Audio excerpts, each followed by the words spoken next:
Hello guys, আসসালামু আলাইকুম। সবাই কেমন আছো বন্ধুরা? আশা করি সবাই খুবই ভালো আছো। আমি আল্লাহর রহমতে অনেক ভালো আছি। চলে এসেছি তোমাদের মাঝে আরেকটি রেসিপি নিয়ে। তো আজকের রেসিপিটা হতে যাচ্ছে পাঙ্গাস মাছের ভুনা রেসিপি।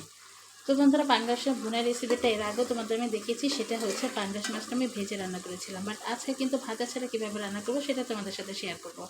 তো দেখো, আমি এখানে অলরেডি চুলায় বসিয়ে দিয়েছি রান্নাটা।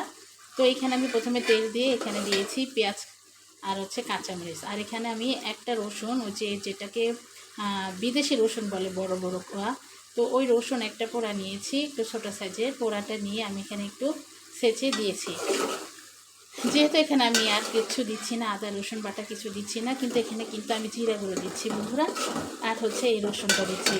তাহলে কিন্তু এটা অনেক মজা হয় বন্ধুরা। অনেক সময় আমরা আদা না দিতে পারলেও কিন্তু রসুনটা কিন্তু একটা মাছের জন্য অনেকটা একটা ফ্লেভার নিয়ে আসে। তো আমি কিন্তু এখানে শুধু রসুন দিয়েছি, আর এখন দিয়ে দিব জিরা। আর বাকিটা কী কী দিয়েছি, এখানে হলুদের গুঁড়ো, মরিচের গুঁড়ো, সচের গুঁড়ো, স্বাদ মতো লবণ, সবটা দেওয়া হয়ে গেছে।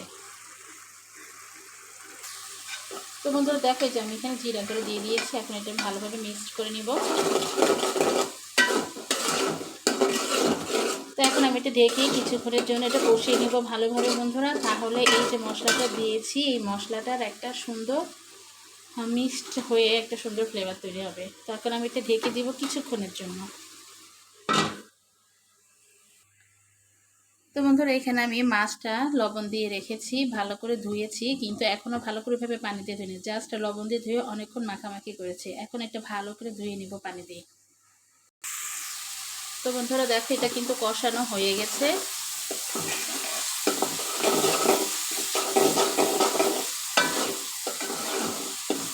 এখন এখানে আমি পরিমাণ মতো পানি দিয়ে দেব।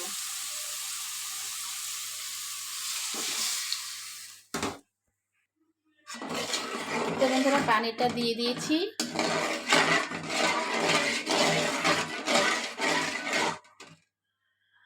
চুলার আঁচটা কিন্তু বাড়ানোই আছে বন্ধুরা। তো এখন মাছগুলো দিয়ে দিব। দেখো, মাছগুলো ভালো করে ধুয়ে নিয়েছি। এখন এই কাঁচা মাছগুলো দিয়ে দিব। তো বন্ধুরা, এই মাছগুলো কিন্তু আমি অনেক ডলে ডলে ওঠানোর চেষ্টা করেছি, আরও কালো ছিল। তো চেষ্টা করেছি খুব ভালো করে ধোয়ার বন্ধুরা। তো দিয়ে দিলাম বন্ধুরা, বিসমিল্লাহ।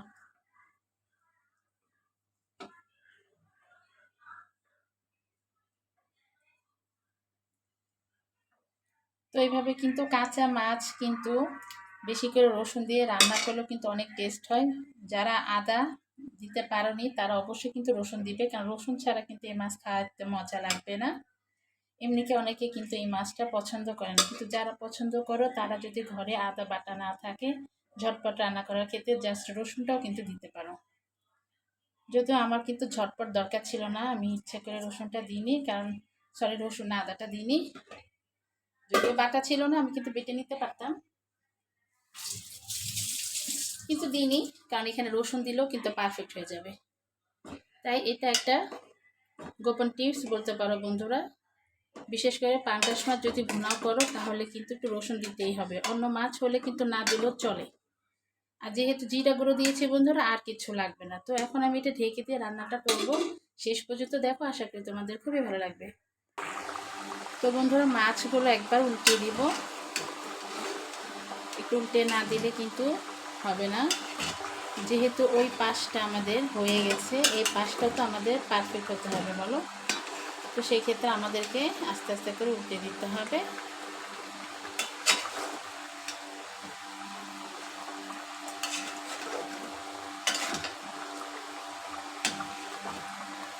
বিশেষ করে বড় মাছগুলো একটু উল্টে দিলাম, আর যেগুলো পেটি সেগুলো না দিলেও হবে, কারণ সেগুলো তেলের অংশ।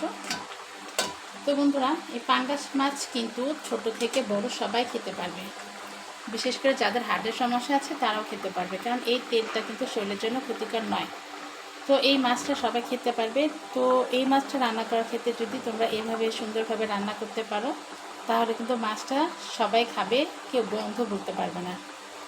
তো আমিও খুব ভালো করে করার চেষ্টা করেছি বন্ধুরা। এখানে যে ঝোলটা দেখছো, সে ঝোলটা কিন্তু শুকিয়ে যাওয়ার পরে তেল উঠে আসবে, যেটাকে ভুনাও বলে। তো আজকে ভাজা ছাড়া ভুনাও করলাম, সেই টেস্টি হবে, কারণ এইভাবে রান্না করলে সবাই চেটেপুটে খায়। তো আমি সবসময় এই জন্য ভাজি না, যখন ভাজি না তখন রসুনের পরিমাণটা বেশি দিই, আর যখন ভাজি তখন রসুন আদা একই পরিমাণে দিয়ে দিই। তো বন্ধুরা, ভালো লাগলে অবশ্যই একটা লাইক দিয়ে দিবে, আর অবশ্যই আমার চ্যানেলটিকে সাবস্ক্রাইব করে পাশে থাকবে। আজকের মতো এখানে বিদায় নিচ্ছি বন্ধুরা, সবাই খুবই ভালো থাকবে, আল্লাহ হাফেজ। আর আমার রান্নাটা কেমন হচ্ছে অবশ্যই কমেন্ট বক্সে লিখে জানাবে। যদিও বন্ধুরা রান্নাটা এখনও শেষ হয়নি, কিন্তু তোমাদের থেকে বিদায় নিচ্ছি একটা কারণে, তোমাদের হাতে সময় কম, তোমাদের মূল্যবান সময় নষ্ট করবো না তাই। আর এখানে বলে দিলাম, শেষ পর্যন্ত আমি এখানে যখন তেল উঠে আসবে, ঝোলটা শুকিয়ে যাবে, তখন এটা আমি নামিয়ে নিব, তখন এটার কালারটা আরও পারফেক্ট লাগবে। তো বন্ধুরা সবাই ভালো থাকবে, আল্লাহ হাফেজ।